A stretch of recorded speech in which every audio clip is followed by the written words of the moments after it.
porque para mí no hay duda que la impunidad es generadora de una mayor actividad criminal. Cuando desde el poder y desde los sectores aliados al poder y desde la criminalidad que tiene también un interés desde el poder, se realizan impunemente los hechos.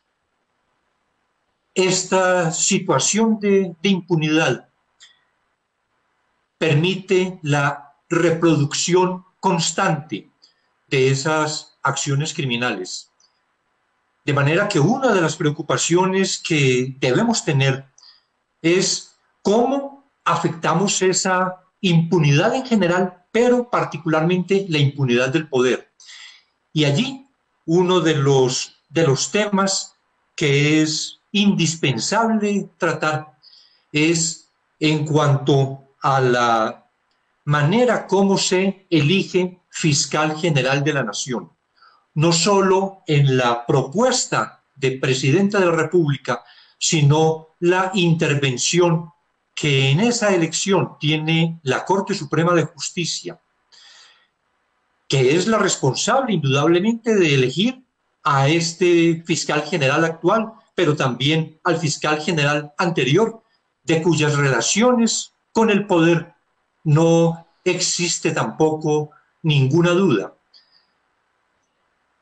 Tal vez podríamos desarrollar en el avance de este conversatorio este aspecto, pero me parece que para una mirada muy objetiva, que apunte a la necesidad de una transformación real de nuestra justicia, pero en pos de garantizar la verdad, la justicia, la reparación, las garantías de no repetición, que solamente podrían obtenerse con una justicia realmente imparcial, tengamos que desarrollar, tengamos que examinar.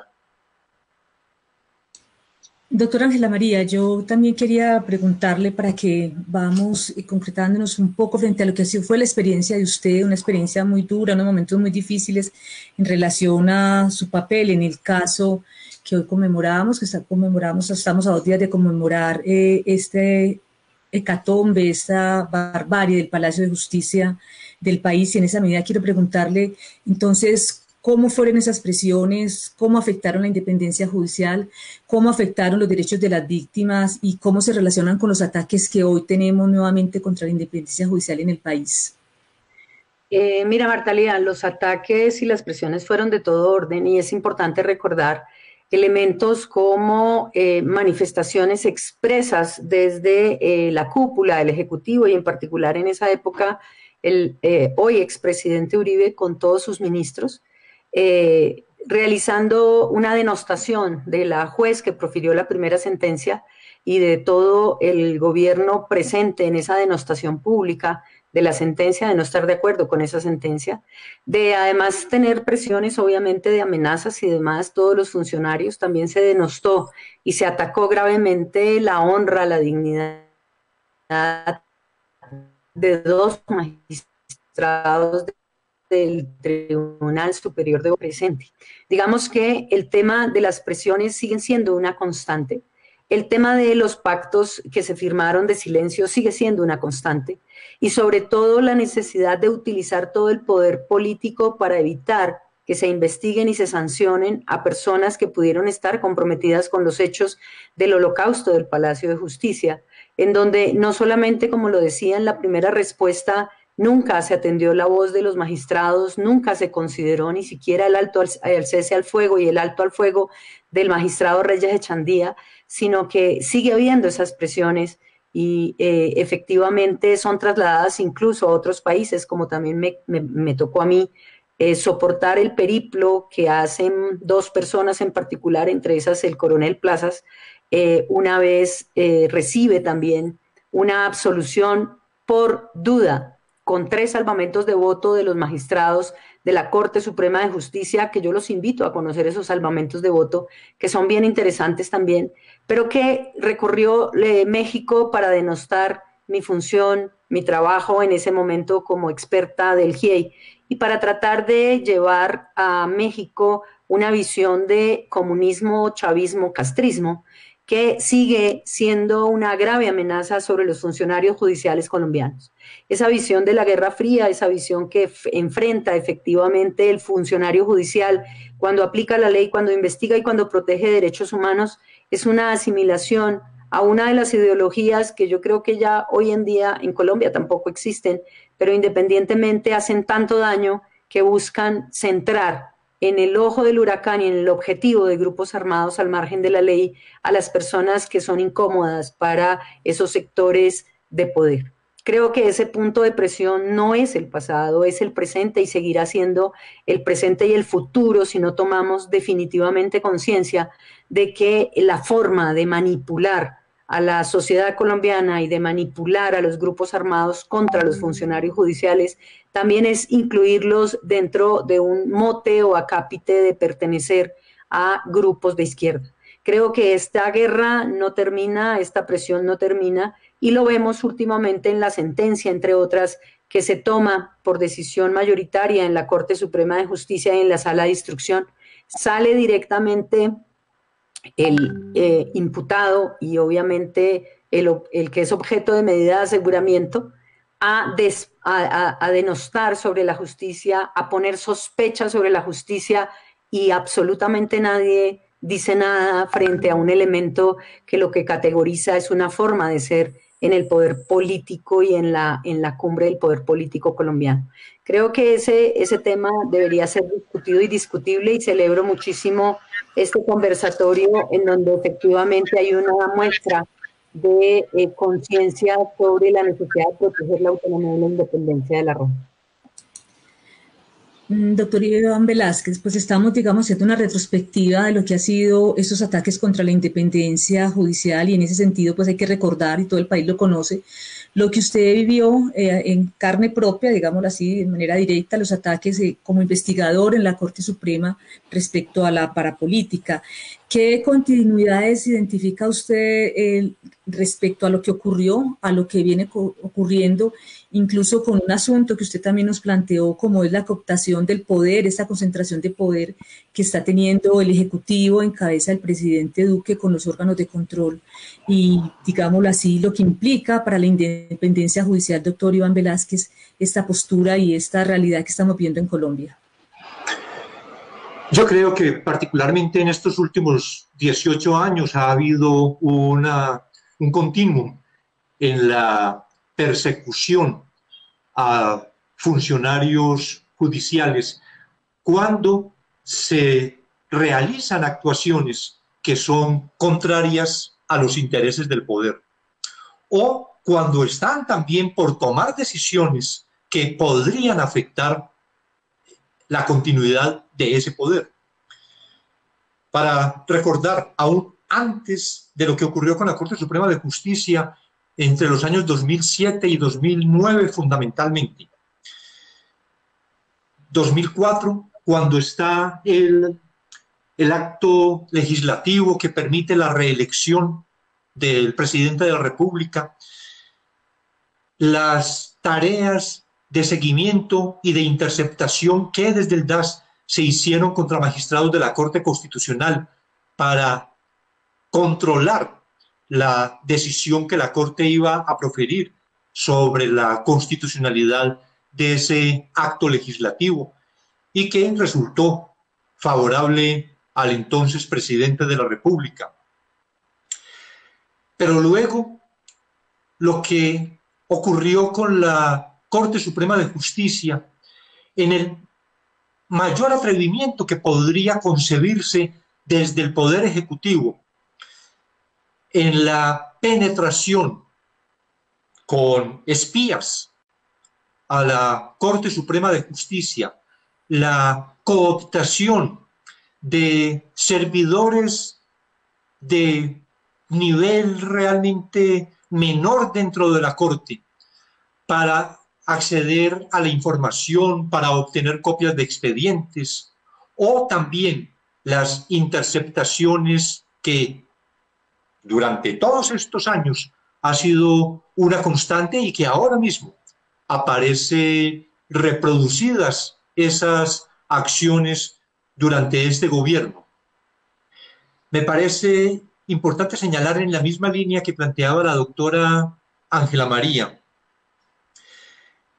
de qué manera esas expresiones que desde el poder presidencial, desde el poder del gobierno o desde el presidente o director del partido de gobierno se lanzan contra funcionarios judiciales cuando esas decisiones son adversas, y justamente el hecho recordado por la doctora Ángela María, cuando está por tomarse la decisión respecto de la privación o no de libertad del ex senador Uribe, lo que significó de presión frente a la sala de instrucción de la Corte Suprema de Justicia, frente al magistrado, el hallazgo de esos micrófonos que finalmente no supimos nunca qué fue lo que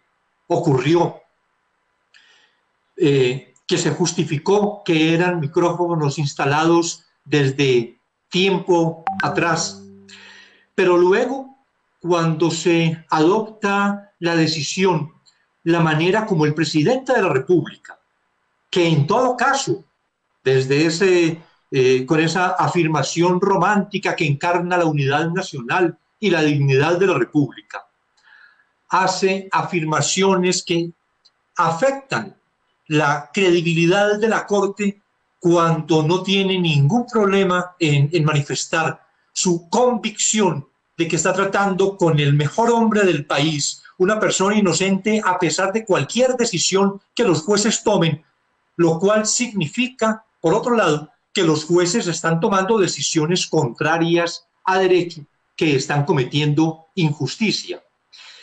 Y luego, cuando se produce la decisión de dejar sin efecto por una juez de garantías toda la convocatoria a respaldar la decisión independiente de una juez, yo creo que la independencia tenemos que mirar de manera mucho más objetiva cómo se puede garantizar efectivamente la independencia, pero en todo caso, y con el mismo llamado que hacía la doctora Ángela María, estas expresiones de confrontación, de destrucción, estas recriminaciones públicas que desde el poder se hacen a los funcionarios judiciales, afectan sensiblemente la credibilidad del poder judicial y es un camino a la desinstitucionalización del país en cuanto afectan uno de sus poderes, tal vez un poder que tiene una gran responsabilidad en la preservación, en la conservación de la democracia. Doctora Ángela María, pues retomando un poco lo que está planteando el doctor Iván Velázquez, yo queremos preguntarle lo siguiente, porque esta campaña tiene un objetivo muy claro desde la sociedad civil, es nadie está por encima de la justicia, pero ¿qué representa realmente en un país, en una sociedad, la independencia judicial? Porque la independencia judicial no es una prerrogativa de los jueces, es un derecho de los ciudadanos, y como en el caso suyo, en el caso de las afectaciones, en el caso del Palacio de Justicia, en el caso de la parapolítica, pues se ha afectado el derecho no solamente de los servidores judiciales, sino también de las víctimas, doctora Ángela María.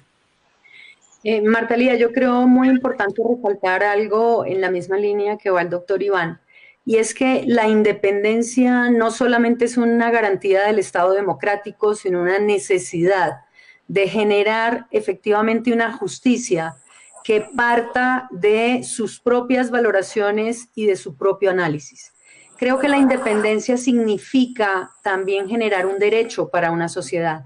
Y creo que también en este conversatorio es necesario llamar a reflexión, porque cuando hay estas presiones políticas, lo que en el fondo se busca es la no investigación.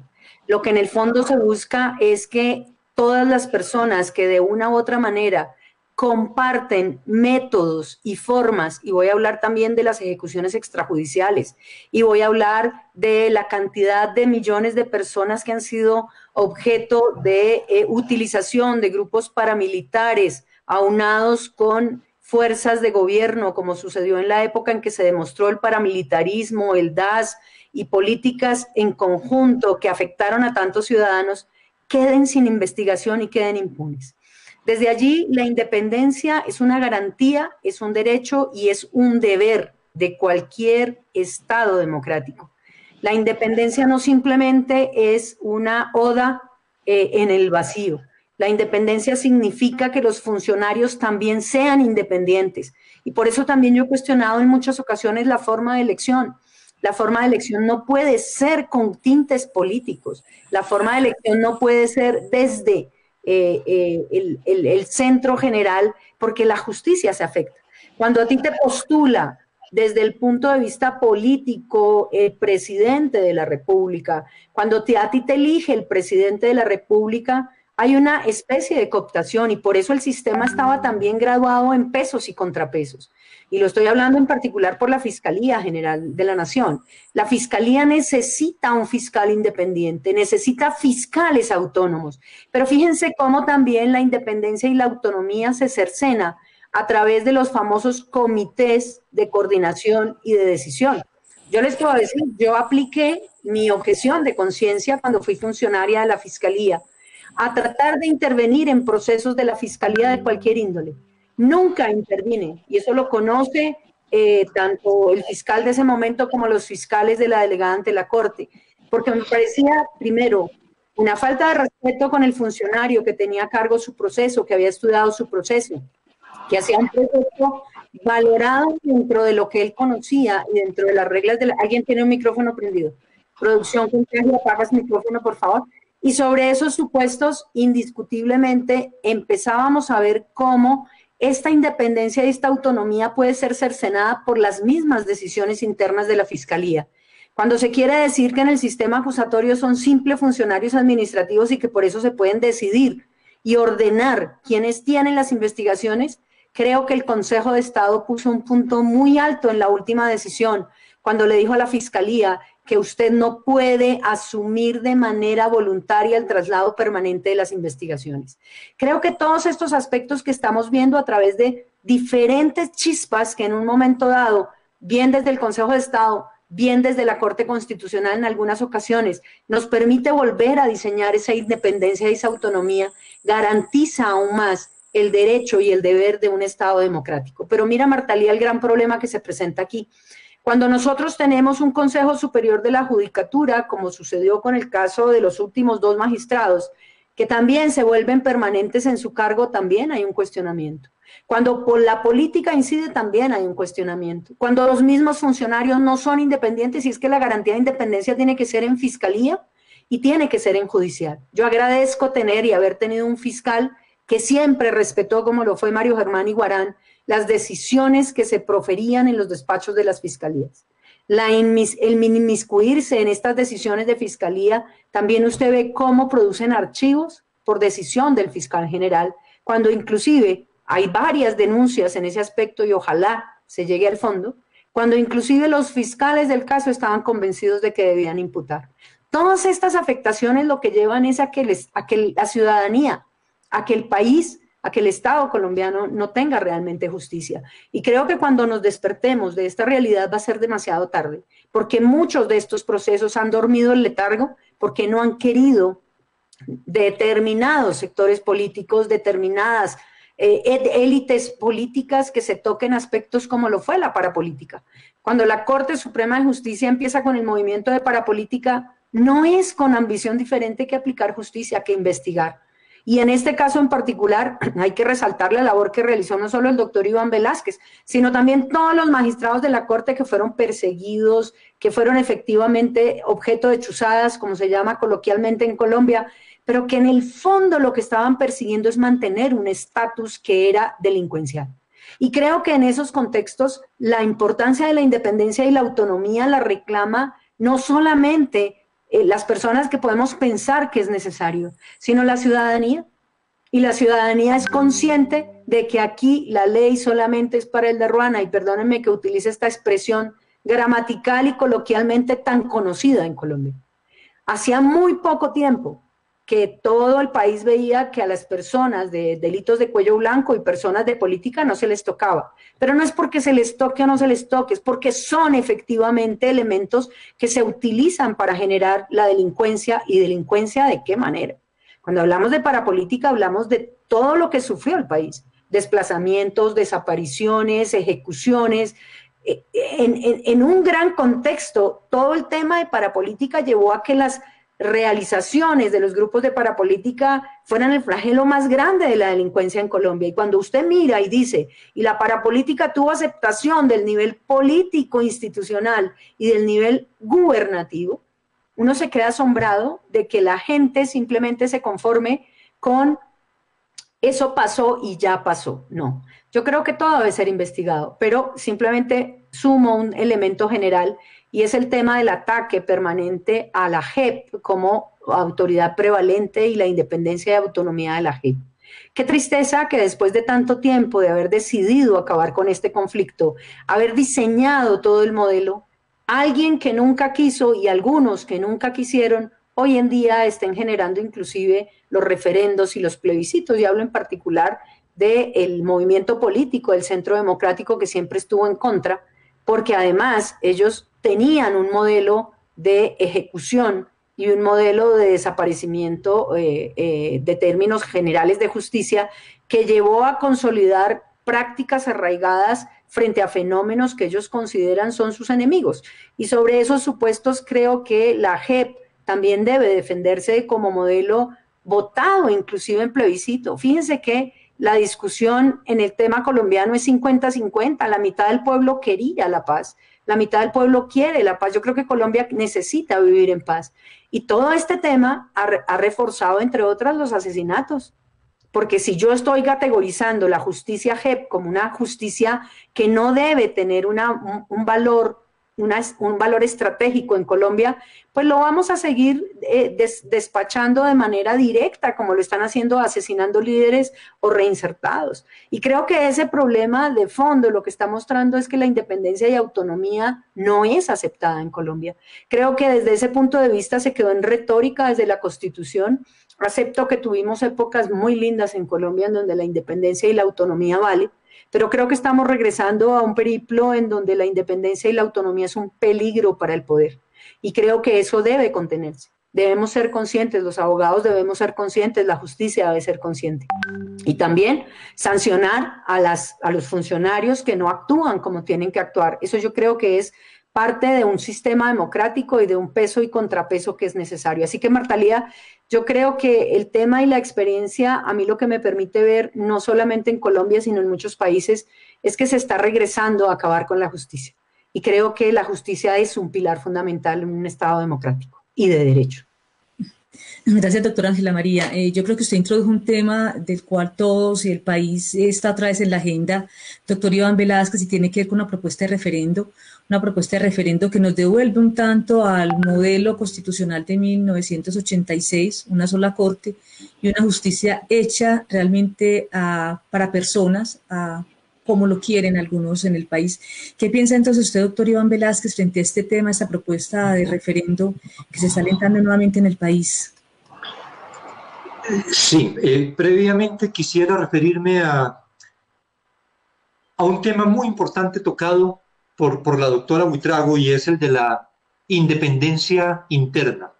Cuando hablamos de independencia judicial, generalmente nos referimos a la independencia del poder judicial respecto de los otros poderes y de los grupos de presión que pueden actuar para evitar justamente esa independencia del poder judicial.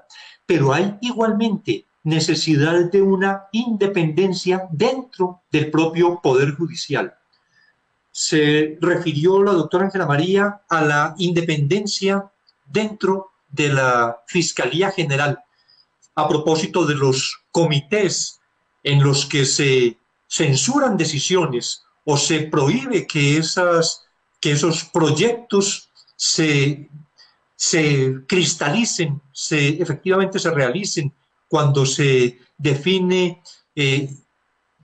imputar o no imputar, acusar o no acusar, y entonces el comité sugiere con una sugerencia que es orden, sugiere que no se tome la decisión que se ha presentado.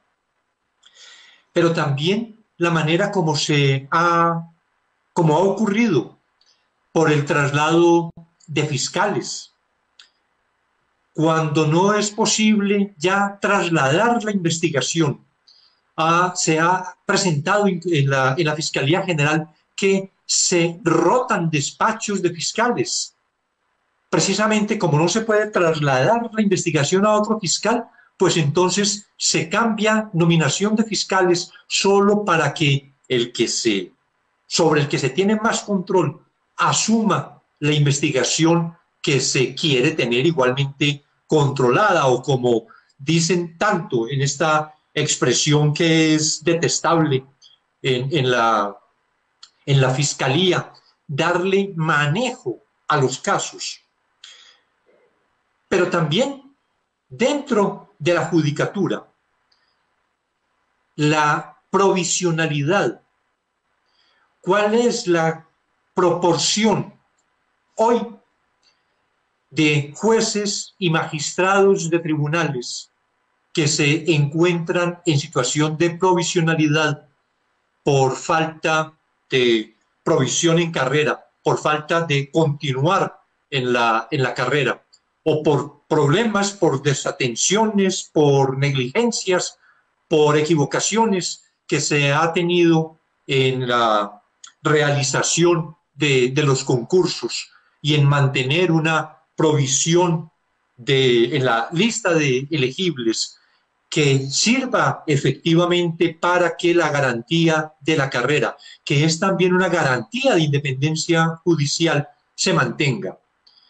La cantidad de funcionarios en provisionalidad, jueces, magistrados, pero también fiscales, afecta a la independencia judicial y es responsabilidad de los propios órganos del Poder Judicial.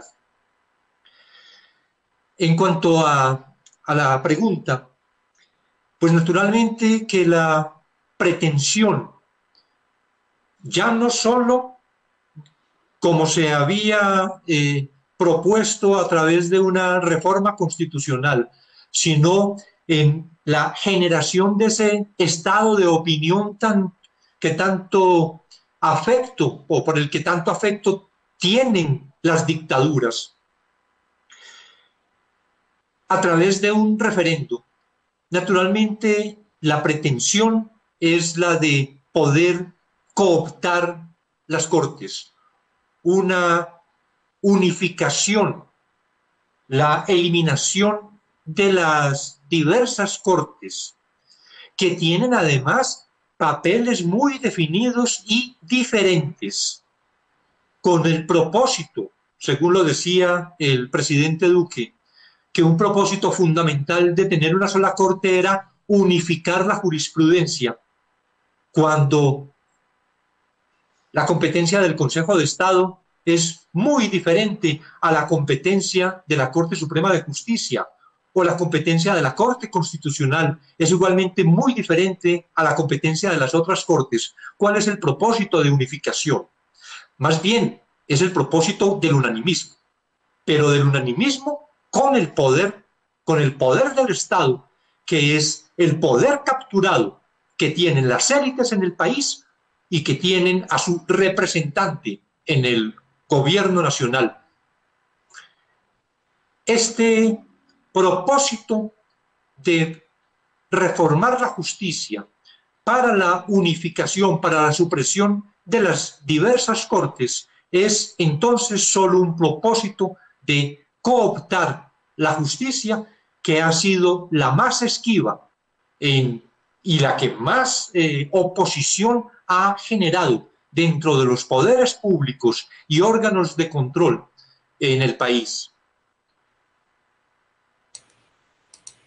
Doctora Ángela María, Es muy importante este planteamiento y es el siguiente. El doctor Iván Velázquez pues, ha hablado del concepto de estado de opinión, que digamos que es un invento más político que eso no tiene pues ninguna validez en el mundo ni se conoce así en el mundo, salvo como lo planteaba algunas dictaduras. Pero a la luz de lo que estamos viendo hoy en el 2021, ¿usted cree que sí tenemos la posibilidad y si hay, digamos, un estado de opinión que respalde un referendo como el que se está proponiendo en este instante de, digamos, cambiar, variar, suprimir, tener una sola corte, cooptar las cortes, volver a un modelo que es un modelo anterior, viejo, de concentración del poder, doctora Ángela María? Bueno, yo creo que hay que pensar en dos cosas. Todo se está ambientando para que precisamente avalen ese referendo. Fíjense cómo el discurso viene hace algún tiempo coincidiendo en que las cortes no sirven, en que la Corte Constitucional no sirve, en que el Consejo de Estado también falla de manera particular, etcétera, etcétera, etcétera. Todo esto viene ambientado hace tiempo y viene ambientado dentro de una misma línea y es quitarle la posibilidad de tener mayor control a las actividades. Recordemos también la labor del Consejo de Estado en responsabilidad del Estado. Miremos también la labor de la Corte Constitucional, aunque lamentablemente, digamos, ha generado también mucha discusión en términos concretos sobre las últimas decisiones, pero es una Corte que tiene un valor intrínseco, es una Corte que también tiene una regulación de poderes. Pero volvemos a lo mismo, se ha venido ambientando y entonces el tema aquí ante la mediatez y obviamente ante la circularidad de mensajes que nosotros todos sabemos, el cuarto poder es el poder mediático, en donde estamos convenciendo permanentemente a la sociedad, al ciudadano, de que no sirve, la justicia no funciona, la fiscalía no hace nada, los jueces tampoco, la corte está en una línea de persecución, etcétera, etcétera, pues va a terminar convenciendo a la mayoría de la ciudadanía, a una que ya está plegada directamente con algunas pretensiones, pues obviamente no la necesita convencer, pero a otra que no, pues la necesita convencer. Creo que aquí es muy importante mantener los pilares del Estado de Derecho. Los pilares del Estado de Derecho ante la necesidad de entender que las cortes, los jueces, los funcionarios tienen un papel preponderante en este Estado, pero también la necesidad de decirle a los funcionarios que tienen que cumplir ese papel a cabalidad y que no pueden prestarse en términos generales para dar visiones contrarias. Yo creo que se está ambientando, y vuelvo a la respuesta categórica, lo que debemos demostrar es que las cortes son necesarias. Fíjense cómo son los jueces los que inclusive conceden el derecho a la salud de muchos colombianos, porque el Estado no quiere concederlo. Cómo son los jueces los que resuelven a través de tutela las garantías fundamentales de muchas personas, porque no hay Estado que responda sobre esas garantías. ¿Cómo son los jueces que han tomado la labor de entender que definitivamente en una sociedad como la colombiana los derechos fundamentales en muchos casos no existen, salvo vía tutela, que son también representativos de los jueces? Desde ese punto de vista, yo creo que también hay que hacer unas campañas de mostrar la realidad de la justicia. Si nosotros vemos la realidad de la justicia, con sus fallas, con sus defectos, somos humanos.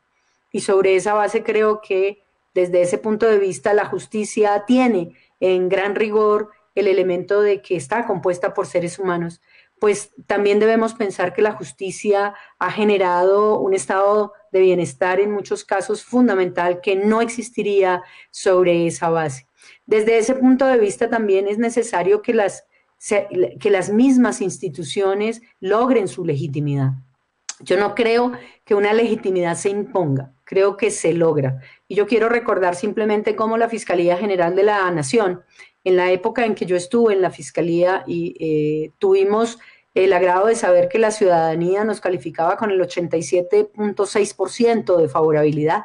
Hoy en día la Fiscalía tiene un 13, un 14%, pero independientemente también es necesario entender que hay funcionarios muy buenos dentro de la Fiscalía, que los debates que se han dado o los puntos abajo o los puntos arriba significa entender que también ha cambiado un modelo, que además se ha desprestigiado a los funcionarios y se ha sacado funcionarios valiosísimos de la entidad de la Fiscalía, tratando de incorporar gente por redención política. Eso también tiene un costo.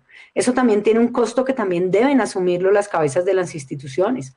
Y sobre esos supuestos también hay realidades que deben también ser objeto de autocrítica dentro de esas instituciones, pero que son necesarias, que son reivindicadoras, también lo son, y que indiscutiblemente la Corte Constitucional ha logrado un papel fundamental, el Consejo de Estado, y la necesidad de ver que cada una de ellas son necesarias, creo que no se discuten hoy en día. Inclusive Colombia marca un hito a nivel internacional frente a la clase de las decisiones de la Corte Constitucional y frente a los derechos que protege. Y por allí han pasado múltiples juristas de gran talla. Ahora, también cuando se nombran solamente por temas políticos, también hay una complicación. Así que creo que todo se está gestando para eso, Marta Lía.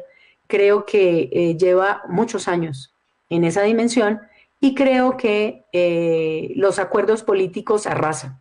Creo que ese es un llamado también de atención al legislativo. El legislativo hoy en día debe tener conciencia del estado en que estamos y también ser consciente de lo que significan los proyectos y ser consciente de lo que votan y aprueban. Creo que esa es mi respuesta, Marta Lía, frente a la realidad colombiana. Doctor Iván Velázquez, estamos ya a muy pocos meses de que la Constitución del 91 pues tenga 30 años de vigencia, una Constitución que ha tenido muchas reformas, diferente a la Constitución de 1886 que tuvo realmente pocos actos legislativos. ¿Usted cree que cómo podemos defender esa Constitución, esa arquitectura judicial que se estableció ahí, esa rama judicial con mayor independencia que dotó la Constitución del 91? ¿Qué tenemos que hacer como ciudadanía para defender la Constitución del 91, doctor Iván Velázquez? Pues la defensa tiene que ser precisamente desde la ciudadanía. ¿De qué manera? Una ciudadanía activa, participativa, crítica, que se apropie, como se apropió, por ejemplo, de la acción de tutela, que, como ha sido señalado de manera tan generalizada, es uno o es tal vez el principal logro de esa Constitución del 91, porque da la posibilidad al ciudadano común, a la persona más simple, de poder acceder a sus derechos fundamentales, a hacer vivos los derechos consagrados en la Constitución mediante ese mecanismo. Creo que hay necesidad de una gran pedagogía que implica la defensa del Estado de Derecho. No es posible defender la Constitución del 91 si no defendemos el Estado de Derecho y, dentro de esta concepción del Estado de Derecho, la división de los poderes públicos. El que haya un respeto por el Poder Judicial, por la independencia judicial, por las decisiones judiciales. Me parece que habría que hacer también un examen respecto de la Constitución del 91 con esto que justamente señalaba Marta Lía, de las numerosas reformas. Yo creo que van más de 50, 60 reformas, actos legislativos.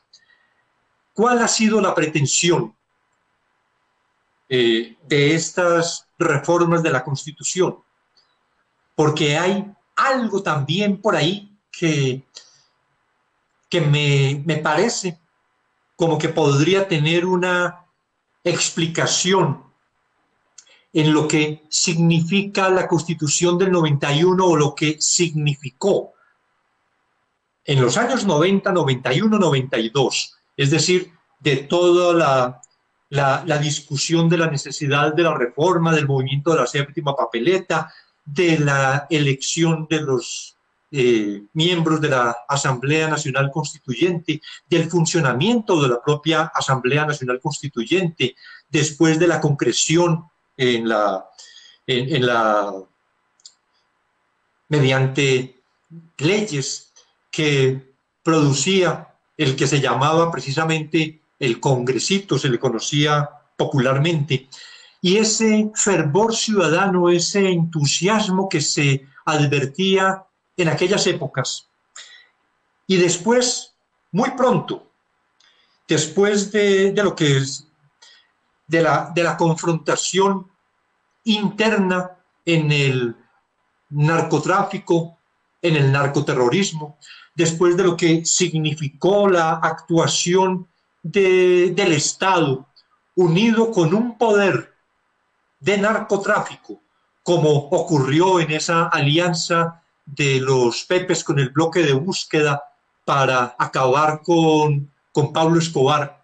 Después lo que significó el financiamiento de las campañas por parte de los carteles triunfantes en esa confrontación interna, de las campañas para Congreso y Presidencia de la República en 1994. Y luego toda esta arremetida paramilitar que se concretó especialmente entre los años 97 y 2001, ese proceso de expansión que está en julio del 2001 con el propósito de refundar la patria, invocando justamente la Constitución del 91, pero con un contenido muy diferente a ese espíritu democrático, pluralista, que la Constitución del 91 pretendía irradiar. La sola significación de una Constitución que es adoptada por una asamblea conformada mayoritariamente por las tres fuerzas, una fuerza grande de oposición que venía del movimiento guerrillero, el Partido Liberal y el Partido Conservador, y lograr lo que denominaron este Pacto por la Paz en 1991. ¿Qué es lo que significa la reforma constante, frecuente del texto constitucional, sino también un propósito de hacer evidente que esto no es nuestra carta fundamental, que es posible variarla al capricho de cada gobierno, de cada congreso, en cada momento, y que no tiene entonces el valor que para aquella época lo tenía para la ciudadanía. La manera de defender la Constitución del 91, la manera de poder volver a tener el texto como la guía de un Estado social y democrático de derecho, pluralista, me parece que radica fundamentalmente en la ciudadanía e insisto, en una tarea pedagógica que tiene que hacerse en buena parte desde las universidades, pero también desde el movimiento social, desde las organizaciones defensoras de derechos humanos, desde las organizaciones sociales, desde sectores de la sociedad que han recibido tanto beneficio de este texto constitucional en la reivindicación justamente del Estado social y democrático de derecho. Bueno, y específica y especialmente por eso digamos que esta campaña de la sociedad civil, desde las plataformas y organizaciones de derechos humanos en el país, recuerden que nuestra campaña es Nadie está por encima de la justicia y queremos invitarles para que ustedes repliquen el hashtag de hoy, Duque respete la justicia. Doctora Ángela María, pues es indudable que hay que defender la Constitución del 91, pero también es indudable que hay que hacer algunas reformas a la rama judicial por los problemas que todos conocemos. ¿Cuál cree usted que sería la reforma necesaria al Poder Judicial en Colombia en este instante? Yo creo que, siempre lo he pensado, la reforma necesaria es pensar en la gente que administra justicia, no pensar en el órgano que regula la administración de justicia. Creo que darle en esa reforma la necesaria, digamos, infraestructura para administración de justicia, pero también el reconocimiento de la humanidad. Yo pienso que aquí hay una falla y lo he visto, yo he pasado por instrucción criminal, he pasado por fiscalía, he sido litigante y creo que el gran problema es que para los caciques, como yo los llamo, para los líderes de esas instituciones, el material humano es uno más. Creo que lo fundamental es entender que los administradores de justicia son los que logran la función de administrar justicia, deben ser el centro y el objeto de la administración de justicia, deben tener las garantías suficientes para prestar su trabajo, deben estar en condiciones dignas. Y desde ese punto de vista creo que la reforma debería hacer un giro absoluto a pensar en el administrador de justicia, algunos dicen operador de justicia, yo digo en los jueces, en los fiscales y en las personas que efectivamente hacen la base del sistema judicial. Creo que desde ese punto de vista la reforma debe ser equitativa y deben tener todas las mismas realidades.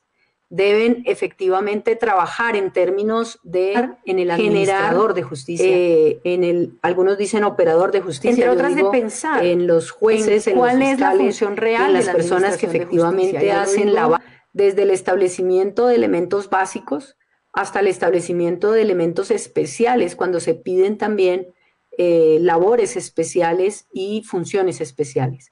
La carga laboral hoy en día en Colombia es una carga inhumana en todos los estamentos. Desde ese punto de vista, también la regulación a través de la famosa estadística es un absurdo, cuando hay fiscales que tienen 2.000, 2.500 carpetas. Esto ha generado también una decisión del conformismo en espérese a que yo pueda llegar a su proceso para poder mirar qué es lo que necesita, y se ha olvidado la función primordial también en aras de prestarle el servicio a la persona que concurre a la justicia, al derecho al acceso a la justicia. Creo que la reforma debe empezar por ahí.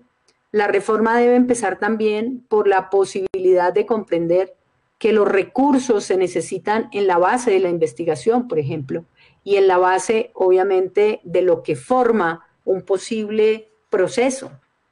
Y me quiero referir, entre otras, a la función también de la policía judicial. Aquí la policía judicial está mirada con menosprecio en muchos casos. Inclusive las ponen a hacer funciones administrativas o funciones, hubo una queja fundamental en estos días, las ponen de vigilantes de centros comerciales, pero realmente la investigación es el núcleo esencial de una buena justicia. Si no hay investigadores buenos, si no hay investigadores que se les den los medios, si no hay investigadores que se les prohíbe también la posibilidad de realizar las investigaciones, no hay posibilidad de que avancen las investigaciones. Sobre esa base, la reforma a la justicia creo que debe componerse de 3 elementos fundamentales.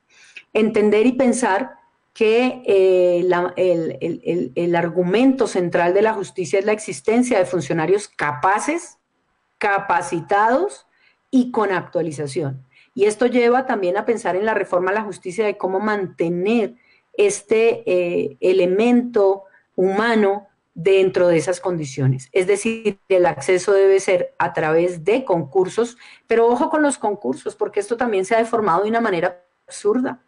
El concurso entonces ahora se lo llevan a través también de corrupción, se lo llevan también a través de venta de exámenes. O sea, lo que estamos viviendo ahorita de la repetición de los exámenes de los jueces o para cargos de jueces es de verdad deplorable. Y entonces cada cosa que nace frente a este elemento de capacitación, de formación, también se convierte en un negocio. Creo que aquí debería haber la gente más pulcra en el manejo de esto y sobre todo que fuera, entre otras, un concurso que podría ser un tema también sopesado a bajo costo o sin costo, que esto también evita la corrupción. Pero también la capacitación. Y sobre esta base nosotros necesitamos funcionarios capacitados, funcionarios que tengan tiempo para actualizarse, funcionarios que entre otras puedan acceder también a esta capacitación. La justicia necesita no ser la cenicienta, como hemos dicho siempre, la justicia necesita un punto fundamental en una sociedad. La reforma sería el primer punto entonces, el acceso la permanencia y sobre todo la posibilidad de mantenerse en estas condiciones. Lo segundo, una garantía absoluta de autonomía e independencia.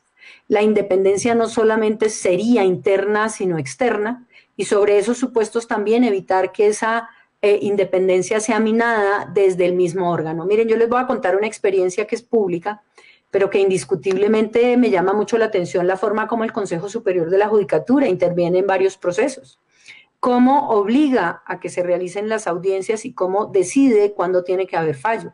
Creo que esto no solamente es denigrante, sino absolutamente contradictorio con el sistema de un regulador administrativo, pero también se usa desde ese punto de vista para generar rendimientos o no rendimientos en determinados casos.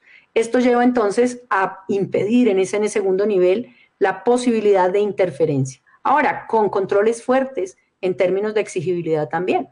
Una reforma de la justicia significa que si tenemos todos estos elementos considerados, podría hacerse una exigibilidad mayor y también mirar frente a resultados. Yo me pregunto, por ejemplo, si nosotros tenemos un nivel tan bajo de sentencias frente a los procesos en caso concreto de la Fiscalía. No solamente lo ha dicho Corporación Excelencia para la Justicia, lo ha dicho también el Consejo Superior de la Judicatura en términos de procesos. Fíjense cómo estamos llegando a un 70% de causas sin preacuerdo, obviamente, 70% de absoluciones. ¿Y cuál es el costo de eso para la institución? ¿Cuál es el costo de eso para la labor de acusar? ¿Cuál es el costo de eso? Y la respuesta es que nos ordenaron imputar y acusar, no importa cómo, pero de todos modos imputar, acusar, aquí hay una gran falla. Hay que tener conciencia de que la justicia tiene que tener un trabajo honorable, pero además también consciente. Muchos casos de estos, si solamente se imputa por el impacto mediático, solamente se acusa por el impacto mediático, están obligando a que el proceso sea un proceso nefasto. Y sobre esos supuestos creo que también debe haber una forma de incorporar en esa reforma a la justicia el tema de control en estos casos, que es lo que ha llevado a que en muchas ocasiones, por figurar algunas personas, por figurar algunas cabezas de instituciones, terminen haciendo también una inflación y una hiperinflación frente a las imputaciones o acusaciones. Creo que la reforma a la justicia es repensar la justicia en términos concretos de un servicio público, no repensar la justicia en términos de aspirar a un cargo político. Y ese es el gran problema. Las personas que están llegando a las cúspides siempre están pensando en cuál será mi próximo paso presidencia de la República. Y yo lo viví y me pareció lamentable que un funcionario de toda la vida en ese momento generara ciertas inclinaciones por querer ser lanzado nuevamente o como fiscal general o como presidente de la República. Esto se vive sucediendo permanentemente de manera lamentable. Esa propuesta de que no haya posibilidad de elección me suena no solamente ideal en esa reforma, sino la necesidad de entender que es un cargo público, que es un servicio público. Y sobre todo comprender que quienes trabajan realmente son los fiscales de abajo y no sobre esa base ganar todos los réditos el funcionario de arriba. Creo que esos elementos serían importantísimos y sobre todo radicar la preocupación en la gente. Yo creo que la gente no se puede olvidar en los cargos de servicio público porque en instrucción criminal yo lo viví. Instrucción criminal pensaba, pero también funcionaba en torno a compromisos, a compromisos profesionales, compromisos con la justicia, compromisos con el servicio, pero sobre todo a un elemento fundamental y era la coherencia de pertenencia a una entidad que prestaba un servicio público. Creo que esto se ha olvidado y debe ser necesario en una reforma a la justicia. Así que, Marta Lía, para reformar la justicia se necesita mucho más que simplemente decir hoy vamos a sacar 20 sentencias o vamos a sacar 40. Se necesita pensar en grande, pensar en la función, dimensionar en la función y no estar estableciendo paños de agua tibia para mejorar una función que realmente está rezagada. Yo digo que es súper recargada de trabajo y además desconocida desde el punto de vista humano. Así que pensaría que podrían ser los elementos. Sí, pues como lo dice doctora Ángela María, lo que vemos permanentemente por la falta de un concurso de méritos para llegar a las altas cortes, es que de las altas cortes vamos a los ministerios, del gobierno, de la Secretaría Jurídica y los ministros otra vez para las altas cortes en el país, lo que también obviamente afecta en enorme medida la independencia judicial.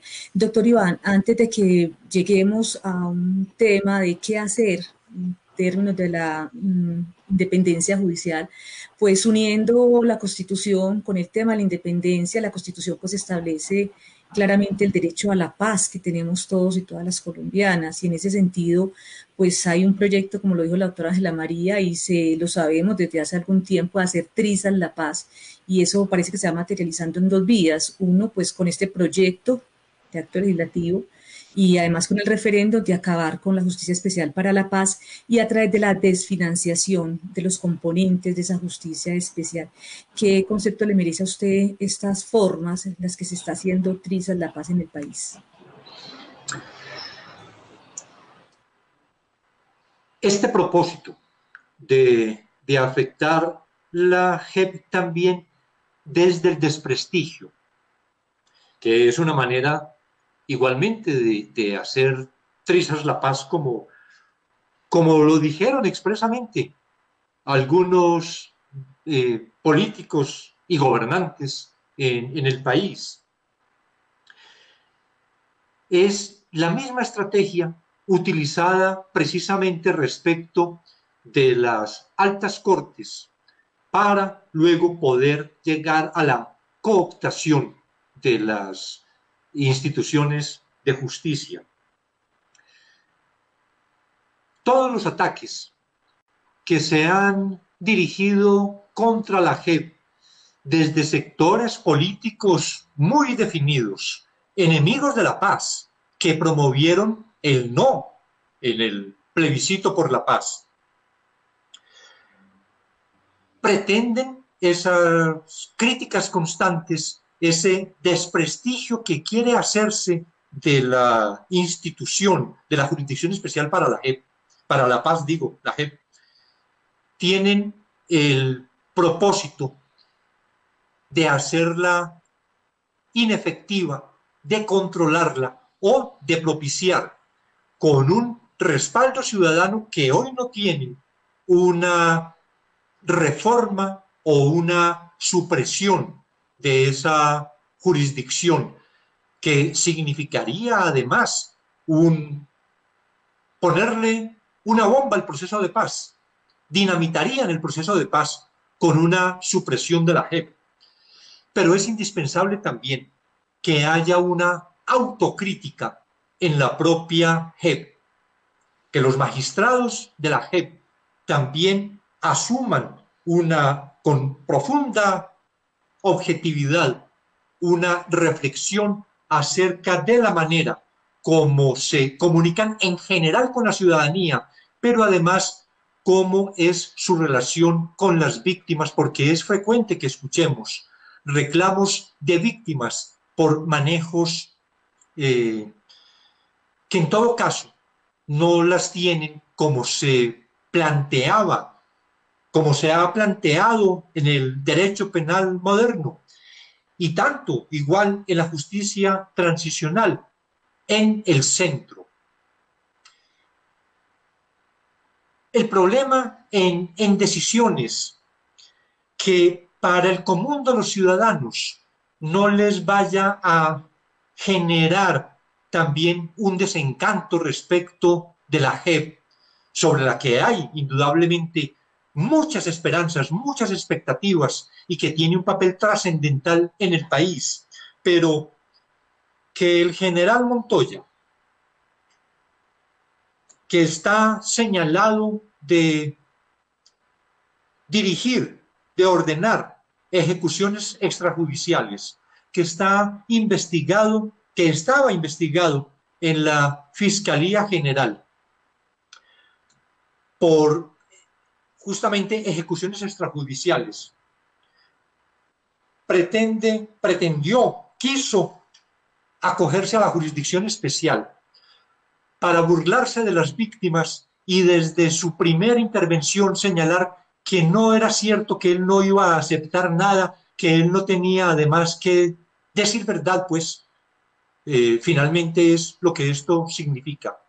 Y que hayan pasado tantos meses sin que exista ninguna consecuencia.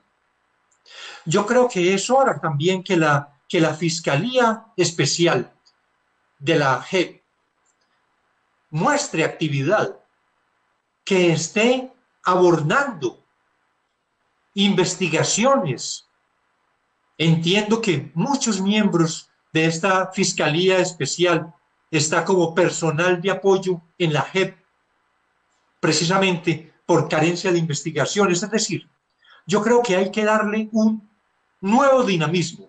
Es una jurisdicción pensada para 20 años, pero que tiene que empezar por lo menos a mostrar la actividad más allá de admisiones dudosas de políticos vinculados con el paramilitarismo en esa jurisdicción, y que haya unas respuestas más inmediatas frente a actos que significan afrenta para las víctimas, como esto que mencionaba del general Montoya, e inclusive en el tema de Palacio de Justicia, en el que esperamos que haya una capacidad de encontrar, de profundizar, de definir cuál fue la verdad en torno al Palacio de Justicia. Entonces, que existe un propósito desde el poder que está en contra de la paz por afectar esta jurisdicción especial es indudable. Que acude a mecanismos de desprestigio, ese es un instrumento que precede al de la cooptación del organismo o al de neutralizar el organismo o inclusive eliminarlo, como es en la propuesta del referendo. Pero que para que exista un real apoyo ciudadano a la JEP es indispensable que exista una mayor vinculación de la JEP con la ciudadanía, que nosotros tengamos oportunidad de conocer, de observar, de apreciar una gran actividad también en defensa de la verdad, en procura de la verdad, que ha sido una de las búsquedas fundamentales de las víctimas, pero en lo que el poder naturalmente no está interesado. No hay un propósito de que se permita conocer la verdad, como no ocurrió igualmente con los paramilitares, a pesar de todo ese proceso de justicia y paz y de muchas verdades que se conocieron, pero que se impidió profundizar en el conocimiento de lo que ha ocurrido en el país en las últimas décadas, y finalmente quedamos con muchos más dudas, con muchos más vacíos, con muchos más interrogantes que soluciones. Inclusive, para concluir, lo que significó desde la Jurisdicción Especial también de Justicia y Paz, lo que ha significado la casi absoluta inactividad respecto de investigaciones de financistas beneficiarios de terceros, las compulsas de copias que se hicieron, que se han hecho, que se continúan haciendo desde los tribunales de justicia y paz a la Fiscalía General, y que no hay ningún avance en esas investigaciones. Yo creo que solo una real actividad de la justicia puede hacer que la ciudadanía se levante con entusiasmo en defensa de la justicia, y esta es una experiencia que debe tomar la JEP de lo que ha sucedido con Justicia y Paz. Doctora Ángela María, ¿usted qué piensa frente a lo que está planteando respecto a la JEP el doctor Iván? A ver, yo te diría dos cosas. Primero, la JEP fue un modelo que surge a través de varias experiencias. Creo que la JEP es es una serie de elementos que fueron recogidos en el tiempo para tratar de dar justicia y de manejar un sistema especial en el contexto de la paz. Yo pienso que la JEP tiene una particularidad y es que primero tiene muy poca gente, ¿no? Cuando se crea la JEP, yo considero entre otras que la JEP, y perdón la expresión, tenía una finalidad tan altruista que debía haber sido concebida de una manera diferente, con mayores funcionarios, con mayor capacidad, porque cuando hemos vivido 60 años en guerra, entregar a tan pocos funcionarios y con una estructura tan pequeña, la necesidad de, entre otras, porque deben verificar efectivamente los hechos, independientemente de que estábamos apostándole mucho a las salas de reconocimiento, es decir, que venía la persona a confesar sus hechos. Fíjense cómo la JEP se está moviendo hoy, creo que en un 60%, con personas que se someten bajo no reconocimiento. Y esto lleva entonces a una inversión del modelo.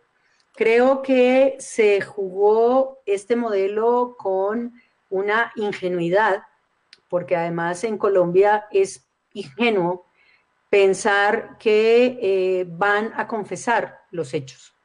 En Colombia es ingenuo pensar que ciertos sectores van a admitir los delitos. En Colombia es ingenuo pensar que los que han detentado el poder van a coincidir en que deben reconocer sus delitos. Esta inversión lleva entonces a que la JEP sea utilizada, y lo he dicho en varias ocasiones, por parapolíticos, por posibles funcionarios que han generado las famosas ejecuciones extrajudiciales, por delitos de desaparición, por delitos de, entre otras, relación con grupos paramilitares, para hablar también de asesinatos. Sobre esa base, la JEP en este momento es buscada por todas las personas que se consideran inocentes, pero que se ha demostrado su culpabilidad. Y la JEP ha tenido un problema de base, y es permitir que también se le genere una visión de, y si me permiten la expresión, de, comillas, lavandería de las decisiones en firme de la Corte Suprema de Justicia. Creo que aquí este tema no estaba en el radar. Era un tema que debía haberse manejado, en mi criterio, de otra manera. Las decisiones de la justicia ordinaria fueron proferidas de manera legal dentro del debido proceso, cobraron ejecutoria, por lo tanto nada tenían que hacer en la JEP. Y la JEP se dejó recargar de estos elementos frente a la pretensión de algunas personas que me parece de manera no sana acudieron a la JEP y que ya va en un número muy alto. Hemos oído cómo personas condenadas por cohechos, condenadas por parapolítica, condenadas por ejecuciones extrajudiciales, han buscado a la JEP después de estar unas sentencias ejecutoriadas. Creo que ese no era el modelo en particular que se vislumbraba. Creo que la JEP, a pesar de que se le abrió la competencia desde el año 85, tendría que haber mantenido por lo menos la coherencia en un sistema ordinario que estaba realizando su labor y que fungió en su labor. Porque si la JEP lo que va a hacer es revivir todos los procesos que fueron fallados por la Corte Suprema de Justicia, pues creo que ahí tiene un gran problema, que la JEP no está creada para eso. Y dos, está desconociendo la existencia de una jurisdicción ordinaria. Creo que la JEP ha hecho grandes esfuerzos para tratar de mirar modelos nuevos. La JEP ha hecho grandes esfuerzos para tratar de manejar temas que inclusive solamente han salido con ocasión de la JEP. Creo que también la forma como quedó visualizada en la ley, que entre otras recortó mucho el legislativo, en la ley estatutaria, también ha producido problemas internos muy fuertes que terminan siendo complejidades que llevan a que la JEP, después del funcionamiento que lleva, si no estoy mal, 4 años ya, está trabajando sobre un elemento particular de, pues no ha producido ninguna sentencia, aunque ha producido decisiones bien interesantes en algunos contextos. Yo soy seguidora de la JEP por 2 razones. Porque creo que es un modelo que nos permite hablar de justicia transicional. Creo que es un modelo que fue concebido dentro de una política aceptada, mayoritaria y consolidada del Estado colombiano y de la ciudadanía, en aceptar que somos un país que vivimos en guerra hace 60 años. Pero también soy consciente de que la JEP tampoco puede generar, revisar desde el año 85 con una clara intención que se dejó el año 85, nosotros lo entendemos categóricamente, tenía que revisarse todo lo que sucediera con el Palacio de Justicia, por eso la fecha creo que fue determinante.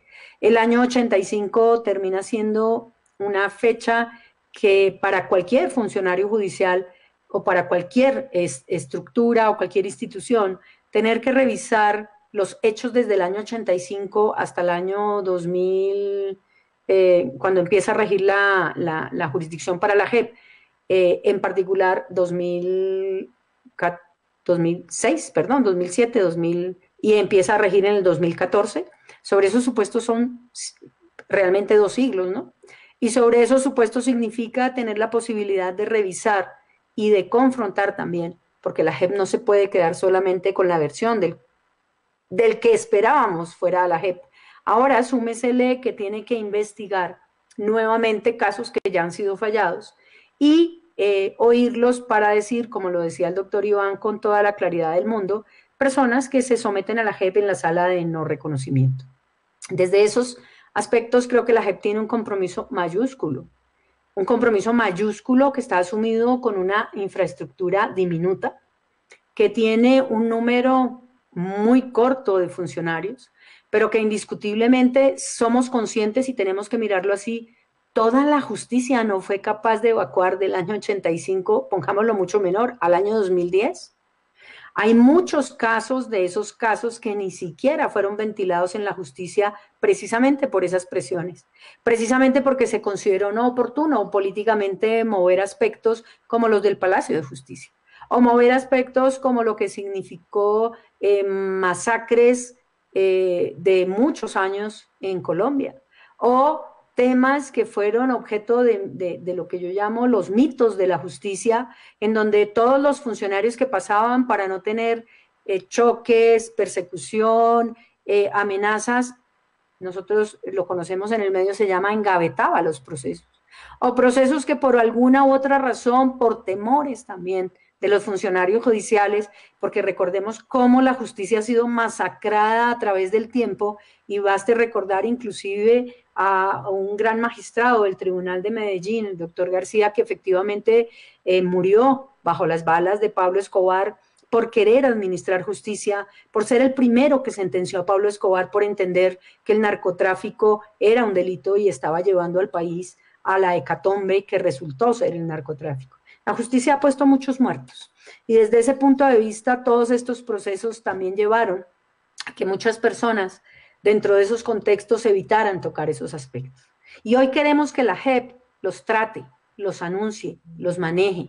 Además, reconocer efectivamente que la JEP creo que tampoco es un modelo que haya pensado en las víctimas como inicialmente tampoco lo pensó Justicia y Paz.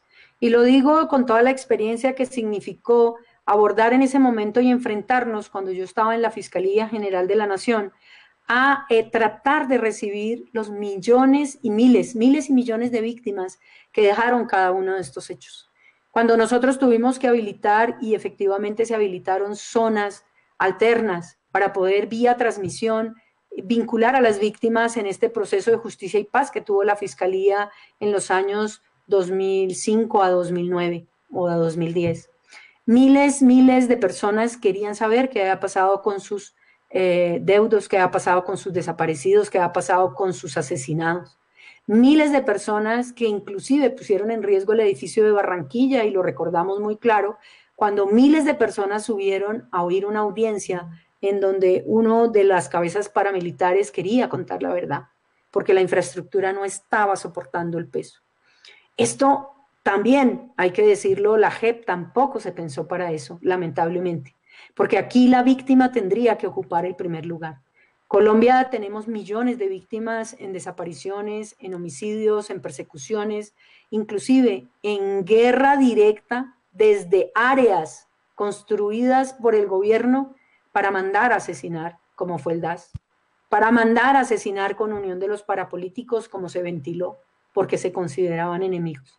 Millones de víctimas fueron perseguidas, millones de víctimas fueron objeto de declaratoria de objetivos militares por decisión también del Estado colombiano. Todas estas épocas, que son épocas negras de Colombia, deberían haber pensado en una justicia de reconciliación en donde efectivamente lo que concibe la justicia y la JEP y lo que nació de la justicia, que es efectivamente una justicia dialógica, se hubiera construido en función de la víctima. Y lamentablemente tengo que estar de acuerdo con el doctor Iván en ese sentido. La víctima ha sido lo menos, a pesar del esfuerzo que ha hecho la JEP, que haya podido generarse frente a estos procesos. Los procesos, en mi criterio, han llevado también como Justicia y Paz a un modelo de protección del perpetrador. Lamentablemente ese modelo de protección del perpetrador sale ahora también en términos de cómo se concibió ese modelo. Y desde el punto de vista de la Ley de Justicia y Paz, que también era un incipiente modelo de tratar de buscar reconciliación, pues había cosas que eran antagónicas con la víctima, que eran antagónicas con el modelo, pero que buscaban efectivamente una verificación de un mal menor para el perpetrador. En este caso, digamos que la justicia de reconciliación debe buscar y apuntar a una reconciliación, a una no repetición. Y fíjese lo que está pasando hoy, Marta Lía. Lo que está pasando hoy es todo lo contrario. En Colombia se ha incrementado el asesinato de los líderes, el asesinato de los defensores de derechos humanos. Se ha incrementado indiscutiblemente la violación de derechos humanos. Se ha generado nuevamente la persecución a defensores de derechos humanos. Se ha generado el hostigamiento a personas y líderes que protegen a comunidades, que protegen no solamente los derechos y garantías, sino que además protegen sus espacios, como es a las comunidades indígenas. Desde allí entonces veamos cómo la JEP no ha logrado tampoco impedir que se avance en un modelo de hostigamiento y de cercenación de derechos humanos. Colombia hoy en día, el tema de criminalidad está aumentado. El tema de persecución lo vemos todos los días. La negativa, entre otras, de admitir que los líderes sindicales y que los defensores de derechos humanos están siendo ultimados es una patente permanente del gobierno colombiano. Y creo que aquí es donde la JEP tendría que tomar decisiones también para evitar la no repetición. Creo que el modelo de la JEP se está quedando corto, se quedó corto, pero también se ha quedado corto la postulación de los compromisos dentro de este proceso de paz, dentro de este proceso de reconciliación. El Estado no ha cumplido con los compromisos. Los reinsertados no han tenido lo que se les prometió, pero además se les está asesinando y no hay investigación, ni por lo ordinario, ni por lo extraordinario, ni por ninguna de las áreas. Esto es lo que lleva efectivamente a saber cómo en Colombia, y no en vano, la semana pasada sacaron un comunicado en Estados Unidos también por el tema de la violencia, la guerra y el fenómeno de violencia en Colombia. Se ha incrementado con la implementación de un sistema para la JEP. Desde ese punto de vista, no hay duda que el reconocimiento a la JEP tiene que dársele desde la necesidad de concebir un modelo de reconciliación, pero no está funcionando. Y sí está tomando casos que ya habían sido fallados por la jurisdicción. Yo no podré entender nunca cómo la Jurisdicción Especial para la Paz puede meterse en temas de cohechos y sobornos para que fallen a favor mío. Nunca lo he podido entender. ¿Cómo puedo aceptar que la JEP tome un caso que no tiene relación con el conflicto, ni con ocasión ni en desarrollo del conflicto? Y todo eso también le quita mucho tiempo a la Jurisdicción Especial para la Paz para manejar los casos reales que efectivamente tengan en consonancia con su competencia y con sus elementos. Así que desde ese punto de vista, Marta Lía, yo creo que la JEP ha hecho un gran esfuerzo. La JEP no es suficiente. La infraestructura nació, perdónenme la expresión, diminuta con la función. Por lo tanto, la finalidad, para mí, en principio, era una finalidad casi que reflejada en la impotencia desde el principio, con muy buena voluntad de las personas que están, y sobre esos supuestos diría yo que la JEP no le ve un buen destino. Y súmale tú, Marta Lía, además, súmenle ustedes el elemento fundamental de querer derogar la JEP, de querer acabar con la JEP.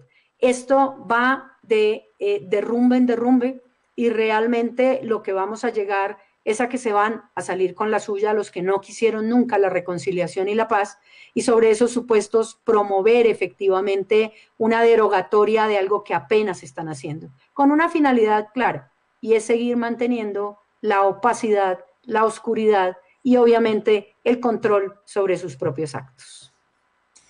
Gracias, doctora Ángela María. Damos una cordial bienvenida a José Miguel Vivanco, director para las Américas de Human Rights Watch, una organización que ha seguido muy de cerca la situación de los derechos humanos en Colombia y especialmente estos ataques a la justicia. Señor José Miguel Vivanco, bienvenido a este conversatorio La Justicia en Llamas. Muchísimas gracias. Muchas gracias por invitarme.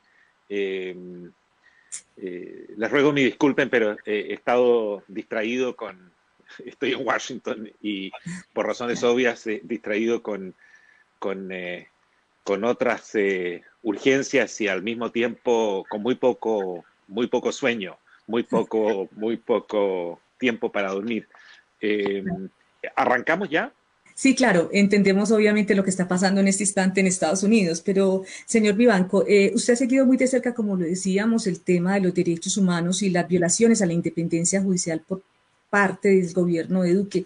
¿Cuál es su lectura frente a este momento que está viviendo Colombia y la justicia de Colombia exactamente?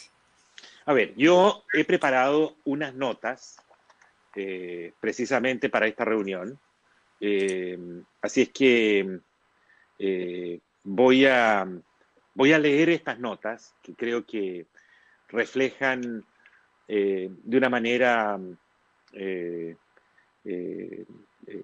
detallada cuáles son nuestras principales preocupaciones en torno a este punto que consideramos absolutamente central, como es el garantizar y preservar la independencia del Poder Judicial en Colombia. Para nosotros, al igual que para ustedes, la independencia judicial es el pilar fundamental, es la piedra angular de cualquier Estado de Derecho. Es una garantía esencial y al mismo tiempo necesaria para proteger los derechos fundamentales y las libertades públicas. Actualmente en Colombia hay un enfrentamiento muy duro y en esta materia estamos ante uno de los mayores desafíos y amenazas por las que ha pasado la independencia judicial en muchos años. Se trata, en mi opinión, quizás de la mayor prueba, del test más duro que ha sufrido el Estado de Derecho en el país desde que hace una década precisamente la Corte Constitucional impidió la reelección del expresidente Uribe. Y el país en ese instante, con motivo de esa decisión tan importante de la Corte Constitucional, quedó en vilo, esperando para ver si el expresidente, en su momento presidente de Colombia, acataría o no la decisión judicial. Como es sabido, los ataques actuales a la independencia judicial en el país comenzaron luego de que el 4 de agosto de este año, la Sala de Instrucción de la Corte Suprema ordenara detener preventivamente en arresto domiciliario al expresidente Uribe. La Corte Suprema demostró gran no solo coherencia, consistencia, sino también valentía al tomar esta decisión. Por décadas, la rama judicial de Colombia no se había atrevido a avanzar tan decididamente en un caso contra Uribe, a pesar de múltiples investigaciones abiertas y pendientes en su contra.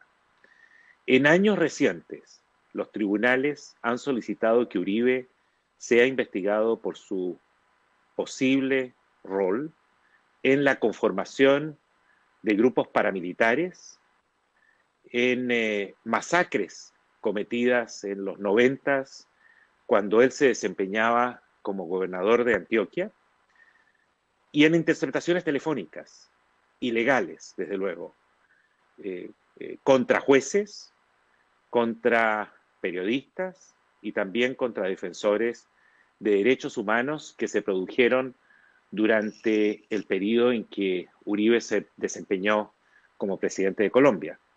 Sin embargo, ninguno de estos procesos ha logrado avanzar. Los colombianos deben sentirse orgullosos del precedente, del mensaje que la resolución de la Corte Suprema envía en relación con la obligación, el imperio de la ley y la obligación de respetar siempre el Estado de Derecho.